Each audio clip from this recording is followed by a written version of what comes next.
They did not hold back. Now, tell me exactly what it is you're afraid of. I keep having the same dream. Everywhere I look, people are being replaced. Okay, and who do you think is going to have you replaced? Them. The puppet masters. The last time I had the dream, I was walking down the school hallway. And then I see Butters, and he's like, "Hey, Eric, you want to see what my mom had me for lunch?" And that's when I start to notice something's wrong. Everyone I cared about has been systematically replaced. And finally, I want to scream, and I'm like, why are they replacing every single character with someone who is diverse? But then Kennedy's like, it's not our fault, it's because of Kathleen Kennedy. But then Kathleen Kennedy's just like, fuck it, make it more lame. And everyone in town is like, no, please, Kathleen Kennedy, stop ruining everything. But Kathleen Kennedy is all like, put another gay diverse woman in and make it more fucking lame. And the Disney stock just keeps going down and down and down.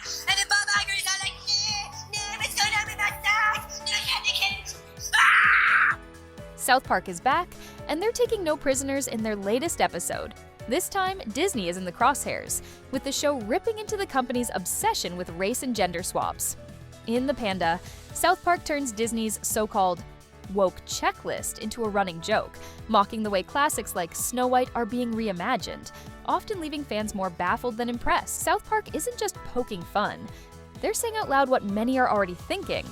Is Disney genuinely embracing change, or just checking diversity boxes? I mean, the original cartoon came out in 1937, and very evidently so. There's a big focus on her love story with a guy who literally stalks her. Weird. So we didn't do that this time. So no prince, or a different kind of prince? We have a different approach to what I'm sure a lot of people will assume is a love story, just because we cast a guy in the movie, Andrew Burnap, great dude.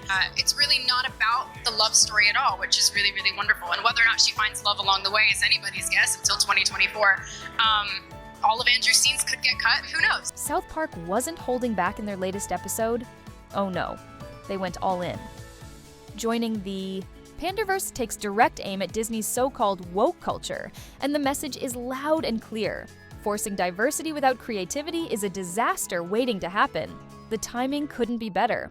This episode drops right as Disney's upcoming Snow White remake, starring Rachel Zegler, is already drowning in controversy. And let's just say, Zegler didn't do herself or Disney any favors with her comments. She slammed the original 1937 Snow White, calling it a love story about a guy who literally stalks her. Weird? According to Zegler, absolutely. That's why the new version, she claims, won't focus on romance. Because, well, we've evolved. Despite the presence of male co-star Andrew Burnap, Zegler insisted the film was heading in a completely, different direction. But fans weren't buying it. And South Park, they decided to double down, turning the entire controversy into comedy. Eric, it's okay. It's okay. No, I had a dream that I was replaced by a diverse woman. Oh, not again. Yeah, only this time, it wasn't just me. They were taking all my favorite people and replacing them with diverse women complaining about the patriarchy. Will you check under the bed and make sure there's no Disney executives under there?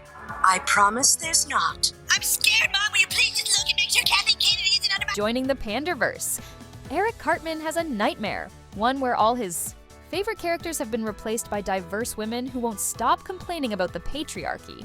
He wakes up in a panic, ranting, "They were taking all my favorite people and replacing them with diverse women complaining about the patriarchy." It's classic South Park.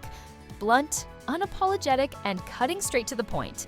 Their message? This isn't progress, it's pandering. And then comes the knockout punch, when Cartman quips, "And the Disney stock just keeps going down and down." Ouch. That one hit harder than a Bob Iger quarterly report. South Park doesn't stop there. They take direct aim at Kathleen Kennedy and her leadership at Lucasfilm, with Cartman flat out blaming her for why all the Disney movies suck now. The show goes full savage, portraying Disney execs desperately trying to win over audiences using a magical Pander stone, a not-so-subtle dig at how the company keeps recycling old stories with shallow, surface-level changes. And then there's Kennedy's character endlessly repeating the same misguided strategy. Put a chick in it and make her lame and gay. It's brutal. But for many frustrated fans, it perfectly captures how Disney's recent updates to beloved franchises feel: forced, uninspired, and completely missing the mark. Is there a problem, people? we were just discussing ideas of what to do with the new Prince Eric movie. Put a chicken in, make her gay. Maybe we should go a different route than we did with Indiana Jones. Fuck Indiana Jones, put a chicken in, make her name it gay. Sure, yeah. Well, let's try that. Again. Kathleen Kennedy is down on set right now ruining the new Bambi movie. Any diverse woman in it, make it gay. Bambi's a baby deer. Fuck baby dear, put a chicken in, make her gay. We've sent her away to have lunch at Spago. There you are, Miss Kennedy, the linguine and clam sauce. Excuse me, I believe I asked you to put a chicken in and make her gay. Yes, the chef was a little confused what you meant by that. Means put a chicken in the linguine and make her fucking gay. And I want it late. Where the fuck is Bob Iger? Sir Iger just had to take some of the others to a screening. I think that things are being kept from me. And if you're going to keep things from me, then you'd better put a chicken in and make it fucking gay. And don't think Miles Morales got left out of the conversation.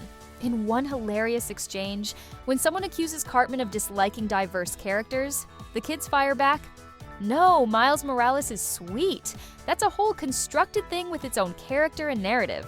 This is just taking Cartman, same old Cartman, and putting a black woman in it." Boom, that's the point South Park is making. Diversity is great, but lazy storytelling isn't. The episode doesn't just stop at characters, it also takes a swing at Disney's box office flops, including Indiana Jones and The Dial of Destiny.